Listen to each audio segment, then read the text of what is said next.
We gotta work this out better, man. Yeah.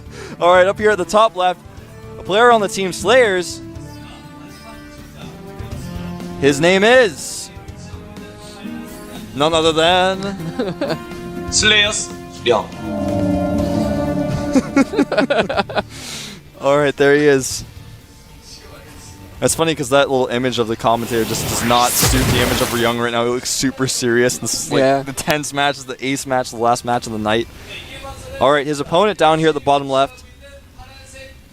Very strong Terran player. Used to play random on the team FoU. FoU. Is that the FoU face now? I don't know. We'll have to ask him afterwards. FoU players are actually... That's why GuMiho looks mad. He's like, I can't believe they would make that kind of face when they mentioned my team. Well, I actually saw Choya out here before when he was like doing the practice run. He's looked at it, he's just like face palmed himself and walked out of the room. But we are going to have vertical spawns here, both on the left-hand side for both our players. And I think both of them are going to go Command Center first because this is Crevasse, and that's how Crevasse works. That's how it goes. Unless you're playing against Slayer's Boxer. And then there's 2 racks in the middle of the map. That's how it works, man. I've got this map figured out. You go CC first, unless you're Slayer's Boxer. Yeah. And also, part of the rules are, if your opponent is Slayer's Boxer, you don't scout for 2 racks. And when you do, you build a command center. That's true. Yes. Well, that was on a different map. Yeah, but that's true. But anyway. Yeah, sometimes you scout 2 racks proxy and you don't make a bunker. Yeah. I heard that happens sometimes too. In all seriousness though, I'm glad Slayer's Boxer was able to play for his team in the team league that day. I think it really means a lot to the team. So Barracks going up, of course, for both of these players. We'll be seeing double gases here soon. I think we'll probably see gases at the back. And in fact, we do see gases going up at the backdoor expansion first. Remember, that's a high yield gas, meaning it yields 6 gas per trip. Well, there's no other real option for that as well. You get to use 3 SCVs instead of 6. It's the only sensible option when you go that. Exactly. It's much, much better to do that. And in fact, sometimes you see players get a bunch of SCVs in there and mine before the command center even finishes. Yeah, and they can go back to the other side. Yep. All right, so it's going to be interesting to see how these 2 players kind of transition here. Both players going for command centers first, and they did the same thing previously, and things turned out very weird because GuMiho went to Thors afterwards. And of course, last game, neither player made their command center at the actual base, so things are going to transition much faster. We haven't seen these guys play a very standard macro game yet. It's always been little tweaks here and there, as we saw. Yeah. Thors in game 2, 2 proxy racks in game 1. We'll see how these guys match up in standard games. Ryung has made his factory now. Very, very fast +1 weapons for GuMiho. He got that eBay up, and he is getting +1 weapons for his infantry. This is a specific build. I've never seen it before, but I can tell you that right now, he's not just kind of going, well, I'll need those later. I guess I should get +1 now. You know, you guys have played against those guys in Bronze League. You go eBay first, and then they like mine gas. Like, this is my build order. I get my engineering bay at 8, and I make my refinery at 9, and then eventually when I have 100 gas, I get I get +1 attack, and I get a missile turret just in case. It's not like that. It's very specific. Now we do see GuMiho adding a barracks, 2 barracks actually. I'm wondering what kind of build we're going to see. We may see just a very heavy marine build.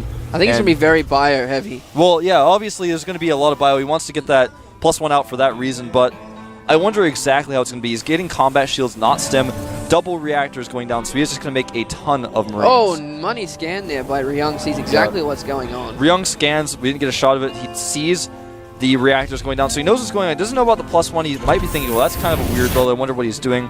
Obviously, we did see that GuMiho was able to scan as well. And what did he see exactly? He did see the tech lab on the barracks, so you can expect there's a possibility of Banshees. He's not going to have stim, though, and he's not going to have a starport.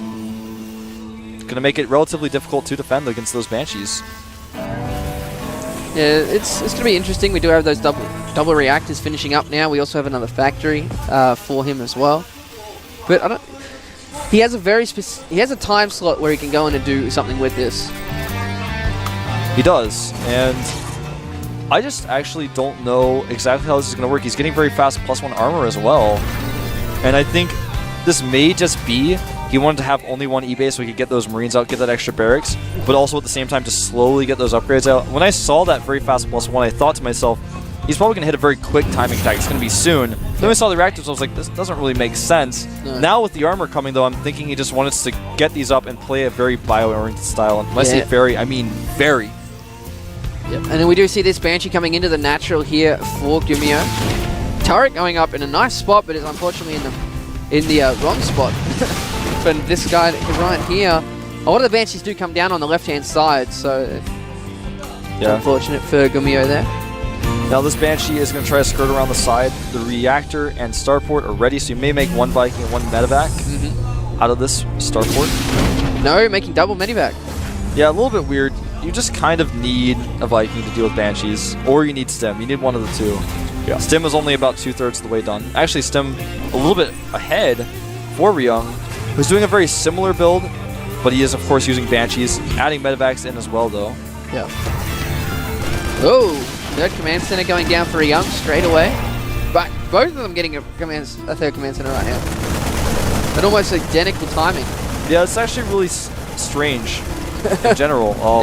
What GuMiho is doing is getting a lot of very upgraded bio units. His +1 armor about to finish. He's going to have 1/1. He may hit a timing here. He's going to maybe try to shut down that command center of his opponent. Looks like he's going to go for a drop. But it might run straight into this Banshee, and it is. Drops all those Marines underneath the Banshee, getting a lot of hits. Is he going to get it? Oh, he wanted to trap as well, but he just couldn't with his other bio units. No. There is a bunker at the top of the ramp for Ryung in case his opponent tries to run him down. Siege mode's about to finish as well, so there's no real attack that he can do that's going to do a lot of damage at the moment. Unless it's drop oriented, his best bet is just to sit back, macro, and expand. Now some more switching going on here for GuMiho. He's switched his factory to the tech lab. He started to get tanks out. And I don't know, I thought that eBay timing was going to really mean something. But so far, it's just kind of like that promise ring you gave to your girlfriend. You're like, I thought this meant something. It really doesn't. She's like, no, it doesn't mean anything. And you guys break up. I feel that way about GuMiho right now. Isn't like, it what normally the other way around? The girlfriend thinks a lot of it and the guy doesn't care? Yeah, whatever. I just need to make an analogy, man. Okay, I'm sorry. Don't judge me, okay? Maybe that happened to me once, okay? I like the promise ring thing. No, I'm just kidding. Seriously, though. So we do see that sensor tower playing a big role there. That was a nice little timing on that sensor tower. This is so strange, though, that he got the +1. I'm just trying to figure it out. I'm trying to solve this mystery. And he's getting siege mode and just playing a normal game now. He just has 1/1 upgrades very quickly. I'm just thinking he could have changed his mind once he saw that scan come down on all his barracks. That's an option as well. We do have the Ryung moving out here, trying to take his natural, both players. But GuMiho being more the aggressor at the moment, which is good. Yeah, he actually hasn't really engaged his opponent. He just keeps moving around on the map. But with those siege tanks there for Ryung, he just can't really do what he wanted to do anymore. And I just have to say, I'm not going to talk about it anymore. But the 1/1 upgrades, they're just quick, but they're not in use right now. His opponent's already catching up in upgrades, so he's actually going to have 1/1 now. So I like the placement of these sensor towers, though. There is 0 drops that can come in that can hurt Ryung. Yeah, there's actually nothing that can attack Ryung at all that he won't know about. There we go. Stim runs out. He's actually forced to do a double stim there. Nicely done by GuMiho. That was a nice little move. Does fall back to those tanks. Right now, GuMiho about 10 supply down. Both players having even upgrades at 1/1. Now, these tanks, there are more tanks here for Ryung, but is he going to siege them up just right? Oh, this is a bad choice, I think, by GuMiho. Losing a lot of Marines here. Oh, that is not looking good for GuMiho. Moving forward at the wrong possible time. He's being completely just completely mopped up here. Loses his sensor tower as well, and is now going to be on the defensive. I don't think he expected that many tanks to be there. I don't think so either, and I think it was just kind of a Polt Prime moment where you're just like, I'm going to go for it, and then it just isn't the right time, and you lose a lot of units. And so right now, tanks shelling tanks, but a huge supply lead for Ryung. Absolutely. That trade is something that cannot happen this early in the game. We're only about 14 minutes in. Later on in the game, sometimes you can come back from it due to your macro, but it'll be very difficult this time. It will be very difficult. It'll take Ryung making a mistake like GuMiho just did to reverse it. I think Ryung's looking like he's going to go try and round from the side. No. Ryung is actually just spreading his tanks in every which direction so that when GuMiho tries to move, everywhere is a no man's land. Yeah. He even has control of the Xel'Naga Watchtower here, but not for long. Shot of it in a second maybe, but there it is. So lost control of that Xel'Naga Watchtower, but has his tank spread out so far. GuMiho actually does have, about to have +1 attack for those tanks. Oh, he's actually stimming into these tanks here. Gets both of them nicely done. He's actually going to force GuMiho to come back at the same time. He's moved all his units from the left. And that one Marine, not going to last very long. But noticeably enough, GuMiho is actually caught back up in supply. He's only 10 supply down at the moment. That's very true. Here we go. Siege tanks on the cliff. I don't know. This is looking pretty bad for Ryung. He's putting his tanks in a bad spot. I didn't know what he was trying to do there, but now he's kind of in a tough spot. He doesn't really know where all of GuMiho's army is. He's also taking a 4th base, though. That's true. GuMiho does take the supply lead, though. 161 to 158. Taking that 4th base, a very smart move by Ryung because he's constantly being the aggressor here, keeping GuMiho away from being mobile. He's got those sensor towers. He knows everything that's going on. Absolutely. And he can even just go and start creeping them forward as well to see what's going on even more. He does see all of these units here on the left-hand side with that sensor tower in the natural for GuMiho. And +3 weapons coming out, and also +2 vehicle weapons as well. For GuMiho just a little bit ahead in the upgrades now, but it's not due to his weird timing at the beginning of the game. Here we go. Rushing down is Ryung, catching some of these siege tanks while the rest of the army was out of position, but at the same time, GuMiho doing the exact same thing over here on the right side. Looks like Ryung's going to go straight into this 3rd base here for GuMiho. There's not many units there. A lot of SCVs are actually idle behind the mineral line here. At the same time, GuMiho going for the 4th base here of Ryung. A little bit of trading going on. The command center may not fall here, but the SCVs certainly will. And once they do, the command center itself may fall. But we may have a base race here unstable because GuMiho is rushing into Ryung's natural now. Yeah, I'm kind of surprised that Ryung didn't bring the rest of his units back after he killed that command center. He's had to lift his own natural up. It is going to fall. And he's going to run back down now, but there are a lot of siege tanks, some Marines buffering. But it looks like he will crush through. And now Ryung taking a significant lead, 150 supply to just 80 supply. GuMiho is in a lot of trouble. I'm not sure if he can hold the next counterattack. It's going to be very interesting to see if he can.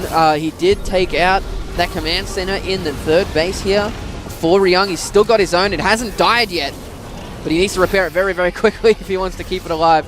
That's very important. That's exactly right. And it looks like Ryung is actually just checking to see if there are any hidden bases around.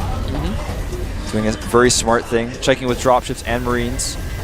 Ryung actually moving his backdoor expansion down to retake that 3rd base, or 4th base, I guess you could say. And right now, Ryung in a really good spot, supply-wise, is able to get that command center up. And GuMiho, despite having that command center up for longer, hold that thought. A huge engagement here. There's just way more Marines, though, for Ryung, and I think this may be really bad for GuMiho. He couldn't really retreat. The rocks were blocking him, and completely cleaned up here. He hardly has anything left. Right now, as far as units go, he's got 5 siege tanks and 6 Marines. His opponent only has 2 more siege tanks at 7, but has 44 Marines and has 30 more SCVs. It's definitely a difficult spot. He is up on the upgrades, though, at least. But we did see that 4th being taken yet again by Ryung. +3 weapons for infantry just finished for GuMiho. He does have +2, and the +2 of Ryung just finished, so both players similar in supply. +3 weapons for armory, or for vehicles being researched right now for GuMiho, so that's pretty quick. Well, the problem is, how much is that really going to come into play when your opponent has so many more units than you? Exactly. And will he even be able to finish that upgrade before the attack comes? Yeah, we also have +3 attack coming in for GuMiho as well.